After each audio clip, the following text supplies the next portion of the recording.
యోహాను సువార్త 15వ అధ్యాయం 4వ వచనం మొదటి మాటను చదువుకుందాం. నా యందు నిలిచిండుడి. ప్రార్థన చేసుకుందాం. పరిశుద్ధుడైన మా తండ్రి,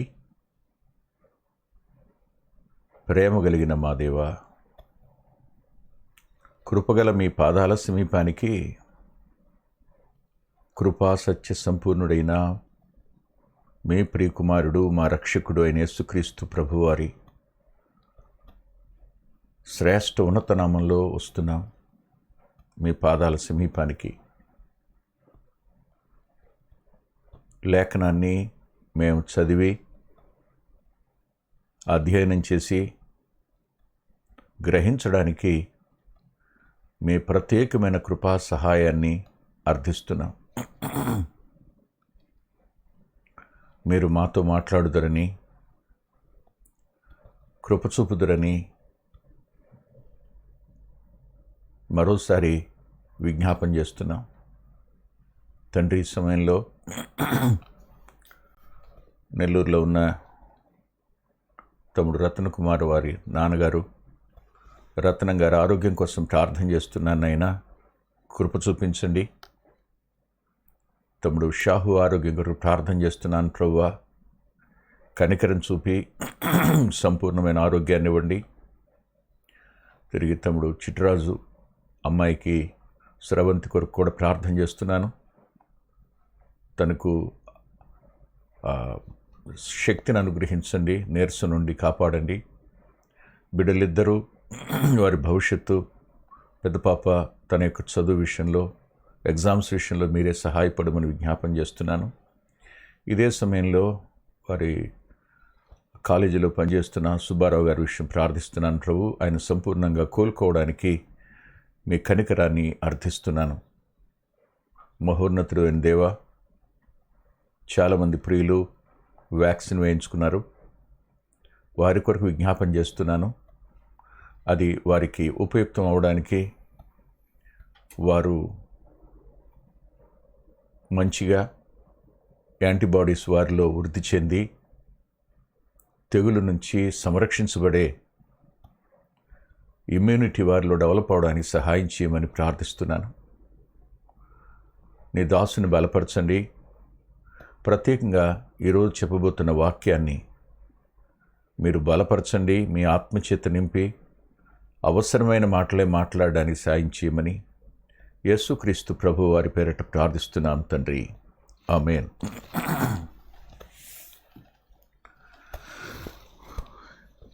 ఈ యోహాను సువార్త 15వ అధ్యాయం ప్రపంచ ప్రఖ్యాతి వహించిన వర్తమానికులకు అత్యంత ప్రియమైన అధ్యాయం. ఈ అధ్యాయం దీనిలో నుండి వారు ఎన్నో గొప్ప గొప్ప వర్తమానాలు చెప్పారు. వారందరూ చెప్పాక ఈ తరంలో మేబీ ద లాస్ట్ కుక్కమూతి పిండి వంటి వాడిని నేను కూడా ఈ అధ్యాయాన్ని ముట్టుకోవడానికి నేను సాహసం చేస్తున్నాను. ఈ అధ్యాయంలో కనిపించే సంగతులు ఒక వ్యక్తిని ఎంతగా ప్రభావితం చేస్తాయో, ఎంత బలపరుస్తాయో చదివే కొద్దీ దానిలో ఉన్న ఆ లోతైన భావం అర్థమవుతుంటుంది. ఆయన గెత్సిమనే వనానికి వెళుతున్నారు.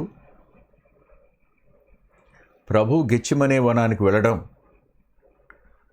ఆయన ప్రార్థన, ఏ రీతిగా ఆయన సంఘర్షణ పడబోతున్నారో, ఎంతగా ఆయన రక్తం చెమట బిందువుగా మారబోతుందో, ఆ తరువాత ఆయన ఎట్టి శ్రమలు పొందడానికి వెళుతున్నాడో, వీటన్నిటిని బట్టి ముందుగానే ఆయన చెప్పారు. ఆయన సిద్ధపడి ప్రయాణం చేస్తున్నారు. అలాంటి సమయంలో తన శిష్యులను సిద్ధపరుస్తున్నారు. ఆయన శిలువ మరణ పునరుద్ధానాల కోసం ఆయన ముందుకు అడుగులు వేస్తూ తన శిష్యులకు అపోస్తలుల కార్యంలో మనకు రాయబడినటువంటి ఆ కష్టాలు, న్యాయస్థానం ముందు నిలబడడాలు, అనేకుల చేత విమర్శించబడడం, వారు ద్వేషించబడడం, దూషించబడడం, అవమానించబడడం, హింసింపబడటం, నిరాకరించబడడం, వీటన్నిటిని ఎదుర్కోబోతున్నారు వాళ్ళు కూడా. ఆయన తన మరణానికి, శిలువ మరణానికి వెళుతూ తన శిష్యులను సిద్ధపరుస్తున్న అధ్యాయం ఈ 15వ అధ్యాయం. ఆయన ఒక్కడే గురువు అని పిలవదగినవాడు. ఆయన తప్ప ఇంకెవరిని మనం గురువు అని పిలవలేం. ఆయన మాత్రమే తన శిష్యుల యొక్క క్షేమాన్ని, తన శిష్యుల యొక్క భద్రతను, తన శిష్యుల యొక్క అంతరంగ క్షేమాన్ని కాంక్షించి వారికి మేలు చేయడానికి చేసిన ఉపదేశం ఈ ఉపదేశం. అంత మాత్రమే కాదు, ఆయన మాత్రమే మంచి కాపరి. తన గొర్రెలకు మంచి కాపరిగా తన ప్రాణాన్ని పెట్టడానికి వెళుతున్నవాడు రేపు ఈ గొర్రెలు బాధ్యతను చెప్తున్నాడు. తోడేళ్ల మధ్యకు వెళ్ళబోతున్న గొర్రెలకు ఉండే పరిస్థితులను ఆయన వివరిస్తూ, అక్కడ కూడా ఏ రీతిగా ఉంటే మీరు వాటన్నిటినీ గెలవగలుగుతారో, ఆత్మల రక్షణ ఎలా సాధ్యం అవుతుందో ఈ అధ్యాయంలో చెప్తూ వచ్చారు. చెప్తూ వస్తున్నప్పుడు నేటి క్రైస్తవ్యానికి, లేఖనం బోధిస్తున్న క్రైస్తవ్యానికి ఎంత వ్యత్యాసం ఉందో చూస్తే ఆశ్చర్యం కలుగుతుంది. నేటి క్రైస్తవ్యం నుండి మానవ బాధ్యతను పూర్తిగా తీసివేసినటువంటి క్రైస్తవ్యం నేటి క్రైస్తవ్యం. అంటే హ్యూమన్ రెస్పాన్సిబిలిటీ అనే దాన్ని సంపూర్ణంగా తొలగించి వేసింది. అంతా దేవుడే చూసుకుంటాడు. పరిశుద్ధాత్మ దేవుడే ఉన్నాడు, ఆయనే చూసుకుంటాడు. తండ్రి ఉన్నాడు, ఆయనే చూసుకుంటాడు. కుమారుడు ఆయనే చూసుకుంటాడు. మానవుని యొక్క బాధ్యతను విస్మరించిన తరంలో మనం ఉన్నాం. విశ్వాసి తన బాధ్యతను విస్మరించి ఆత్మీయ జీవితాన్ని గడపడం కొరకై అడుగులు ముందుకు వేస్తున్న తరం ఇది. ఎంత ప్రమాదకరమైన సంగతో. మనం చదువుకున్న వచనంలో ఆయన అన్న మాట, నా యందు నిలిచియుండుడి, నా యందు నిలిచియుండుడి. ఏ విధం చేతనైనా వల్లిలో నుండి తీగే దానంతట అది పడిపోయే అవకాశం దానికి లేదు. ఏదైనా జంతువో, పురుగో, మృగమో పాడు చేసి వలి నుంచి లాగేస్తే తప్ప ఆ డిటాచ్మెంట్ అనేది దానంతట అది కాదు. ఒకే ఒకటే, అది క్రింద పడితే నేల మీద అది వేళ్ళోనుకుంటే వలి నుండి అది సంపూర్ణంగా వేరవుతుంది. పేరుకు మాత్రమే ఉంటుందని చెప్పుకున్నాం గతంలో. కానీ దీన్ని ఆత్మీయ జీవితానికి అన్వయించుకున్నప్పుడు ఆయన వల్లి అనుమానం లేదు. కానీ ఆయన అదృశ్యంగా ఉన్నటువంటి వాడు. మనం భౌతికంగా ఉన్నాం. భౌతికంగా ఉన్న మనం ఆయనలో నిలిచి ఉండడం అనేది మనకు ఆయన ఇస్తున్న బాధ్యత. నిలిచి ఉండాలి అన్న పదం, ఈ నిలిచి ఉండాలి అనే పదానికి విశ్వాసంతో ఆయనతో అంటుకట్టబడిన వారమై అనే అర్థాన్ని ఇస్తుంది. అంతేకాదు, ఆయన మీద ఆధారపడిన వారమై అని అర్థం ఇస్తుంది. అంత మాత్రమే కాదు కానీ సజీవమైన విశ్వాసంలో కొనసాగుతున్న వారమై అనే అర్థం ఇస్తుంది. ఇంకా అన్నిటినీ మనం క్లుప్తీకరించి ఒక్క ముక్కలో చెప్పుకోవాలంటే, ఆయనతో నిరంతర సహవాసాన్ని కొనసాగింపచేసుకోవడం అనేది. ఆయనతో నిరంతర సహవాసాన్ని కొనసాగించుకోవడం, ఇవి పదాలు. ఇలా అంటాను. శ్రమలు వస్తాయి, కష్టాలు వస్తాయి, మనుషుల నిందలు వస్తాయి, లేనిపోయిన పుకార్లు వస్తాయి, ఎవరెవరో కల్పించిన వాటిని అద్భుతమైన సీరియళ్లుగా చెప్పుకునే పరిస్థితులు ఉంటాయి. అవన్నీ నీ ద్వారా దేవుడు చేయనుద్దేశించిన ఆత్మరక్షణ కార్యాన్ని అడ్డుకోవడానికి అపవాది చేస్తున్న ఎత్తుగడలు అవన్నీను. నీ ద్వారా విస్తరించవలసిన దేవుని రాజ్య వ్యాప్తిని నిరోధించడానికి విశ్వాసులమని చెప్పుకుంటున్నవారు, సంఘ పెద్దలమని చెప్పుకుంటున్నవారు, సేవకులుగా చలామణి అవుతున్నవారు సహితం అలాంటి నాలుకలుగా, అలాంటి సాధనాలుగా మారిపోతే ఏం చేయాలి? తప్పకుండా వారి లోపాలు నీకు తెలుస్తాయి, వారి పతనాలన్నీ నీకు వినపడే ఉంటాయి, కొన్ని ప్రత్యక్షంగా నీకు తెలుసుకోవడం ఉంటాయి. అయితే ఇప్పుడు నువ్వేం చేయాలి? నువ్వెలా ఉండాలి? నీవు ఆయనకు అప్పగించి, ఆయన మీద ఆనుకుని, ఆయన చిత్తానికి నువ్వు లోబడి, నీవు వారి కొరకు ప్రార్థన చేసి, వారు నష్టపోకూడదని విజ్ఞాపన చేస్తూ, క్రీస్తు యేసునకు కలిగిన మనస్సు కలవాడివిగా కొనసాగుతున్నప్పుడు నీవు నిలిచి ఉన్నవాడివి. 1వ వచనం నుంచి 16వ వచనం లోపుగా సుమారుగా 12 సార్లు ఆ నిలిచి ఉండడం అనే మాట కనిపించింది నాకు.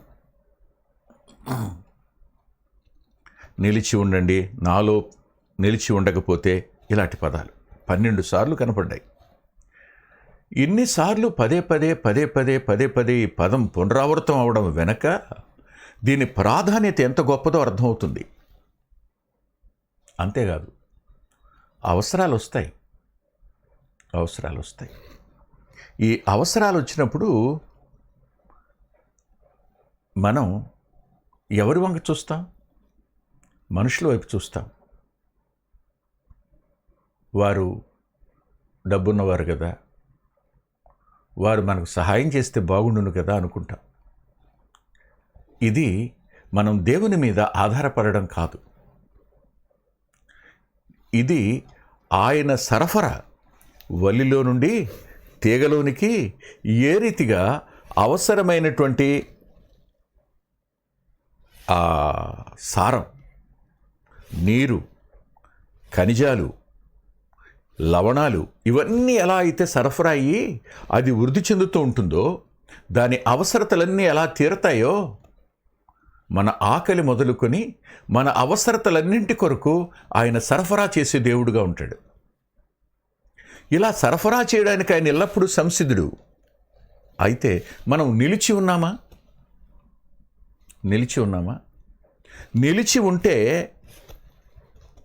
తీగ దాని గురించి అది ఎప్పుడు ఆలోచించుకోదు.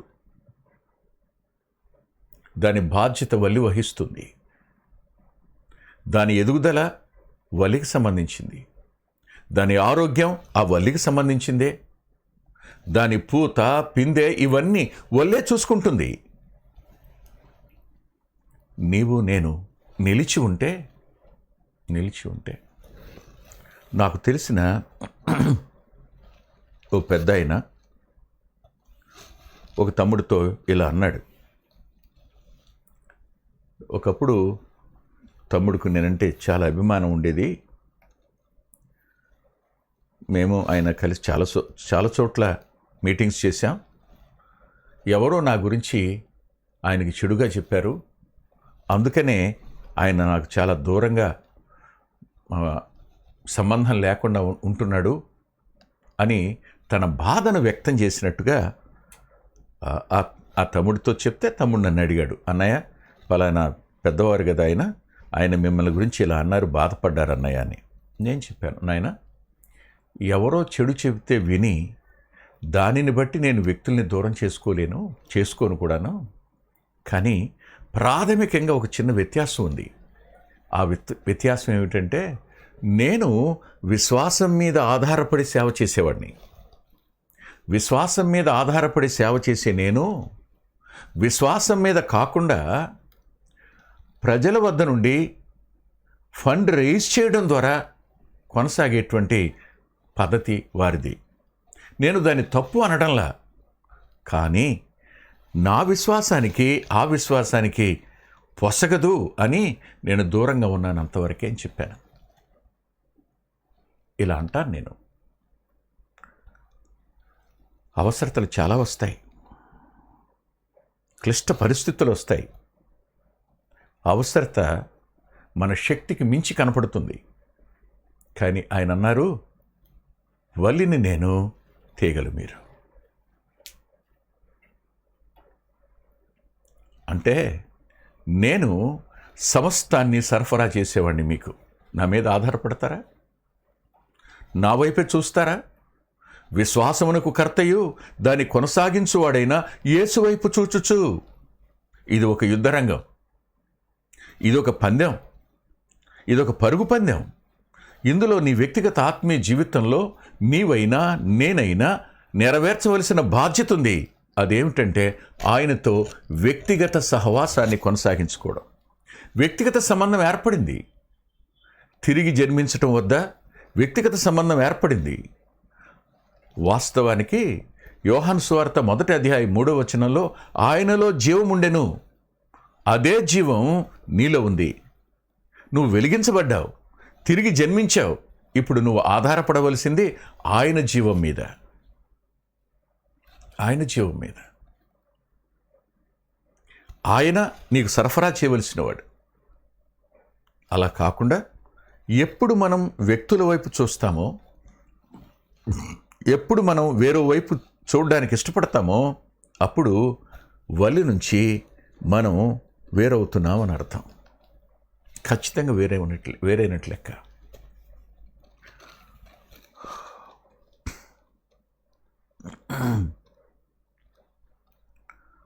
ఎన్నో అవసరాల వద్ద వల్లి తన పోషకత్వాన్ని రుజువుపరుచుకుంటూ ఉంటుంది. ఎన్నో అపాయాల వద్ద మళ్ళా తిరిగి తెగిన ఆ తీగను అది మరలా చిగురింపచేసి ముందుకు తీసుకొని వెడుతూ ఉంటుంది. ప్రమాదాల వద్ద అక్కడితో నరికే ఇంకక్కర్లేదు అనుకోదు. కొత్త తీగలు దాంట్లోంచి పుట్టించి దాన్ని పెంచుతుంది. ఇదంతా వల్లి చేసే పని, అనుమానం లేదు. అయితే ఈ 15 ఈ అధ్యాయంలో సరిగ్గా 5 విషయాలు నాకు కనిపించాయి. మొదటి మాట 4వ వచనంలో, నిలిచి ఉంటేనే కానీ ఫలించరు. నిలిచి ఉంటేనే కానీ ఫలించరు. ఇది మొదటి మాట. ఫలించడానికి ఒకే ఒక సూత్రం, ఆయనలో నిలిచి ఉండడం. ఆయనలో నిలిచి ఉండకుండా ఆత్మ సంబంధమైన ఫలాలు ఫలించడం కానీ, నువ్వు పరిశుద్ధంగా ఉండడం కానీ సాధ్యమయ్యే పని కాదు. ప్రేమగా ఉండడం కానీ సాధ్యమయ్యే పని కాదు. దీర్ఘశాంతం వహించడం సాధ్యమయ్యే పని కాదు. ఆశా నిగ్రహాన్ని చూపించడం సాధ్యమయ్యే పని కాదు. ఆ ఆత్మ ఫలంలో ఉన్న 9 నువ్వైనా నేనైనా ఫలించడానికి ఒకే ఒక సోర్స్, అది ఆయనే. ఆయన లేకుండా ఫలించడం అనేది దుర్లభంగా అన్న పదం కంటే కూడా అసాధ్యం. ఫలించడానికి నియమం ఆయన. అంతేకాదు 5వ వచనంలో ఫలించటంతో విడిచిపెట్టలేదు ఆయన. బహుగా ఫలించడానికి కూడా నిలిచి ఉండడమే. బహుగా ఫలించడానికి కూడా నిలిచి ఉండడం అనేదే నియమం, మరొక నియమం లేదు. బహుగా ఫలించడం ఇది నూరంతల ఫలాన్ని చూపించే సంగతి. నేను పాత నిబంధనలో నుండి ఒక ఉదాహరణని మీ ముందుకు తీసుకుని వస్తాను. సామాన్యమైన ఉదాహరణ. కరువు వచ్చింది. అబ్రహాము కాలం నాటి కరువు మరలా ఇస్సాకు కాలంలో వచ్చింది. కరువు వచ్చినప్పుడు ఇస్సాకు ఐగుప్తుకు ప్రయాణం అవుతున్నాడు. గెరారు దాకా వచ్చాడు. అక్కడ గెరారులో ఆగాడు. బహుశా తెల్లవారితే గెరారుని విడిచిపెట్టి ఐగుప్తు వైపుకు నడక ప్రారంభిస్తాడు. మందలన్నింటినీ తోలుకుని బయలుదేరతారు వాడు. ఆ రాత్రి ప్రభువు అతనికి ప్రత్యక్షమై, నీవు ఐగుప్తుకు వెళ్ళొద్దు, ఇక్కడే నిలిచి ఉండు అన్నాడు. ఇక్కడే ఉండు అంటే దేవుని చిత్తం కోసం ఎదురు చూడడం, దేవుని చిత్తం తెలిసిన తరువాత కష్టమైన అది నెరవేర్చడానికి విధేయత చూపించడం, ఆయన చేస్తాడు తప్పకుండా అనే విశ్వాసంతో మనం ఆయన మీద ఆధారపడడం అనేది నిలిచి ఉండడం అవుతుంది. ఆలోచించండి. అందరూ ఇలా అనుకుని ఉంటారు, ఏమిటి తనకి పిచ్చి పట్టిందా ఇతనికి?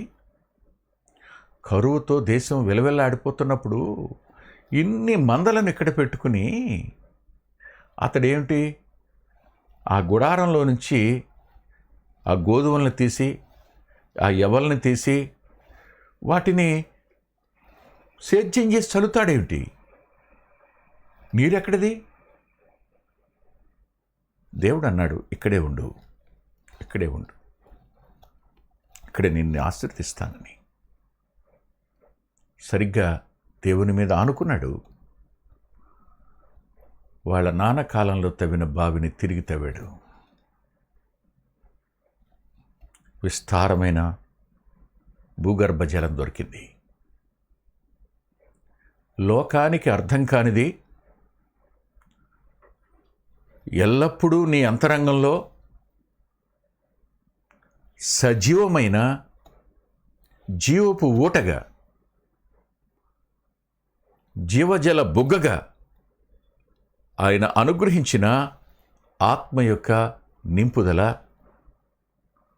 సమాధానం, ధైర్యం అవన్నీ నీలో పెళ్ళిపుగుతూ ఉంటాయి. సరిగ్గా అక్కడ ఆ సంవత్సరం ఇస్సాకు 100 ఫలాన్ని పొందాడు. బహుగా ఫలించాడు.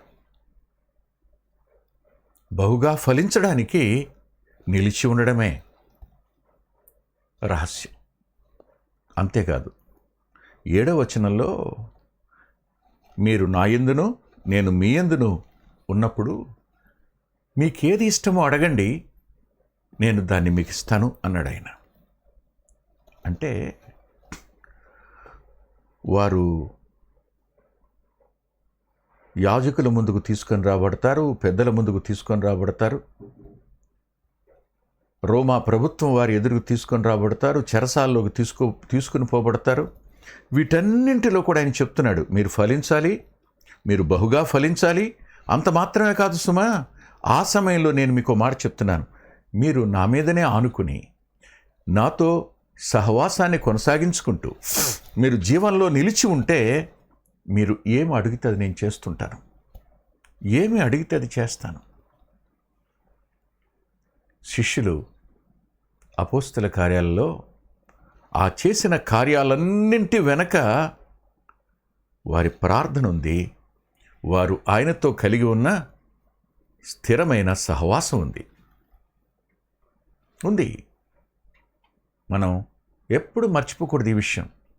కాబట్టి ప్రార్థనకు ఫలితం రావడానికి రహస్యం నిలిచి ఉండడమే, మరొకటి కాదు. ఇకపోతే 4వది, 11వ వచనంలో ఒక మాట అంటాడు ఆయన. ఏమంటాడంటే,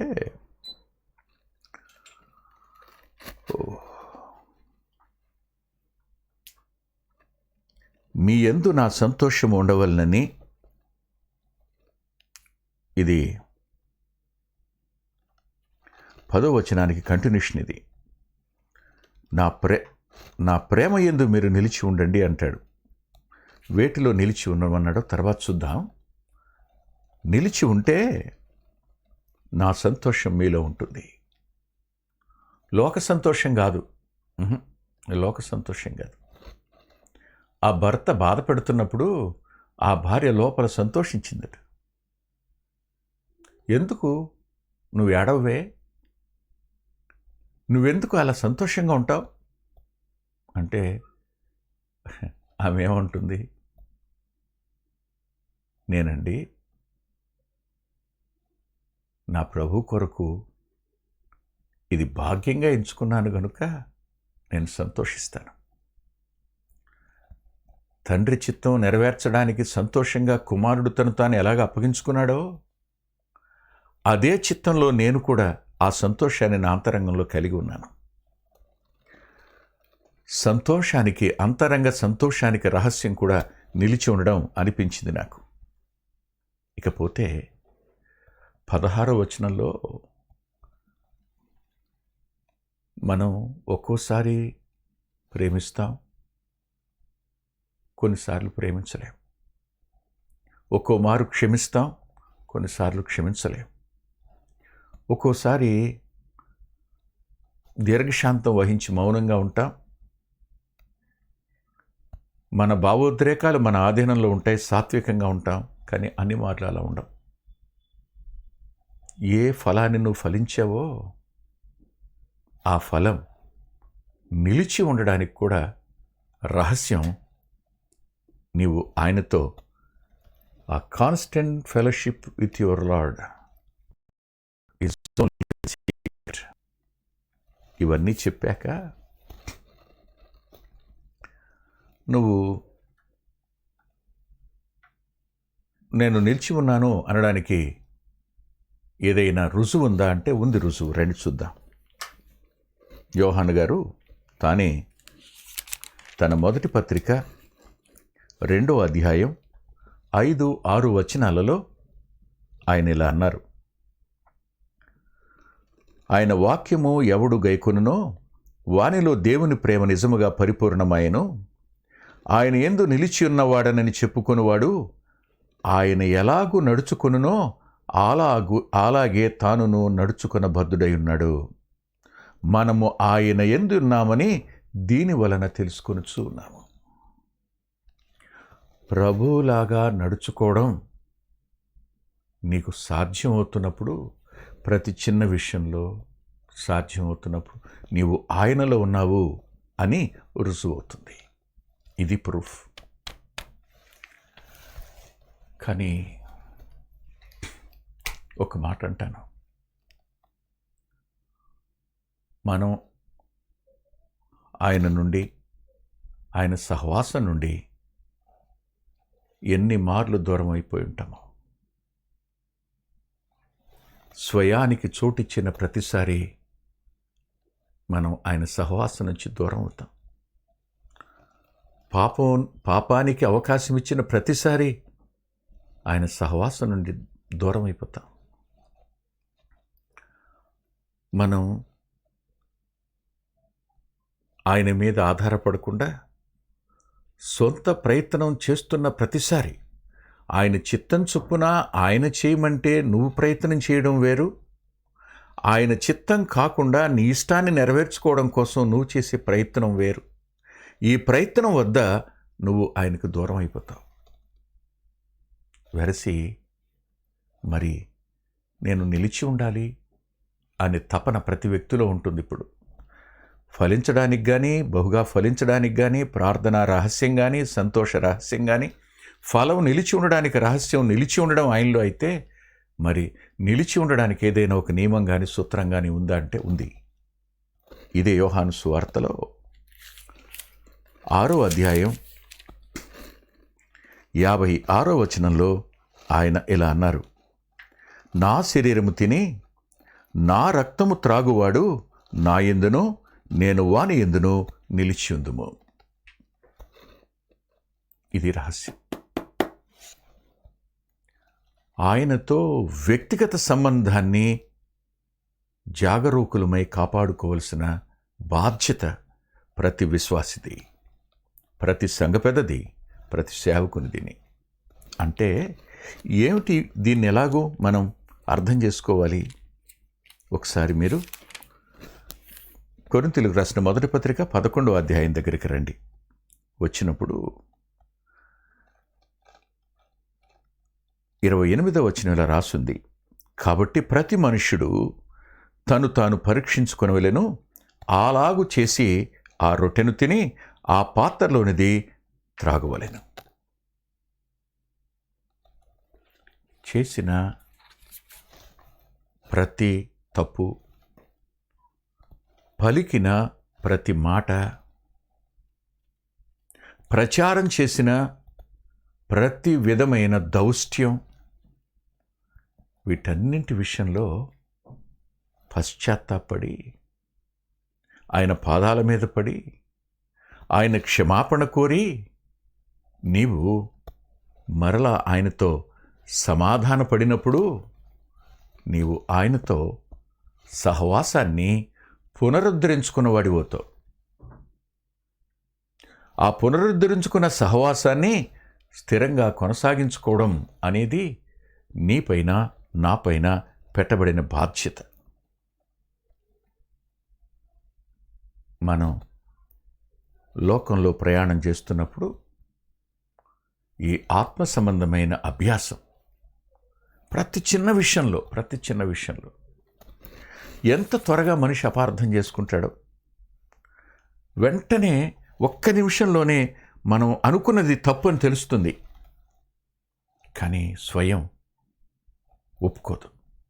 నేను పలికింది రైట్, నా ఆలోచన రైట్, నా అభిప్రాయం రైట్, నేను చేసింది రైట్, నేను అన్నదేదో అనేశాను, నేను చేసిందేదో చేశాను, నేను మాత్రం తప్పని ఒప్పుకోను అని ఎవరైతే ఆ స్వయానికి అంటుకట్టబడి ఉంటారో వారు ఎన్నటికీ ప్రభుతో వారు వ్యక్తిగత స్థిర సహవాసాన్ని, నిరంతర సహవాసాన్ని కొనసాగించుకోలేరు.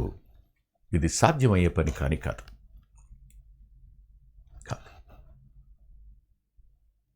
దినాలు, సంవత్సరాలు గడిచిపోతున్నాయి.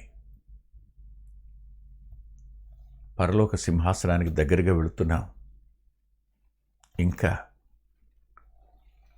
నీ ఇంటిలో, నీలో నీ పిల్లలు ప్రభువుని చూశారా? నీ తల్లిదండ్రులు నీలో ప్రభువుని చూశారా? నీ పొరుగువారు నీలో ప్రభువుని చూశారా? ఇది లేనప్పుడు రక్షించబడిన నీవు నిలిచి లేకుండా ఎంత నష్టపోతున్నావో, దేవుని రాజ్యానికి ఎంత అపఖ్యాతి తెస్తున్నావో, అపవాది చేతిలో సాధనంగా ఉండడానికి నీవెలాగూ స్వయానికి అప్పగించుకున్నావో పరిశీలన చేసుకోవడం ఎంతైనా అవసరం. మీరు వెళ్ళి ఫలించడానికి, మీ ఫలము నిలిచి ఉండడానికి నేను మిమ్మను నియమించి తిని అంటాడు ఈ 15వ యోహాను సువార్త 15వ అధ్యాయం 16వ వచనంలో. ఇది మన నియామకం లోకంలో. This is our appointment.